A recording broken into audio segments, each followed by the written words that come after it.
Vai meitenēm būtu obligāti jāpiedalās valsts aizsardzības dienestā? Man atbilde ļoti vienkārši. Kas mums ir no ministriem? Tur bija Anda Čakša, Inese Lībiņa-Egnere, protams, arī Erika Siliņa, Arvils Ašrādens, Hossams Abu Mērī un tā tālāk, Armands Krauze. Es gribētu redzēt, kā viņi pilda normatīvus. Ļoti vienkāršs priekšlikums.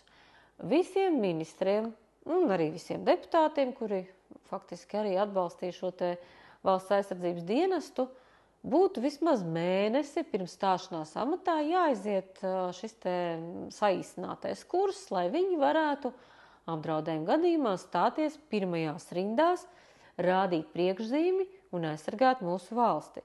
Nevis slēpties aiz mūsu jauno meiteņu un puišu mugurām. Tā taču būtu tikai pareizi, vai ne? Kurš atbalsta šo priekšlikumu?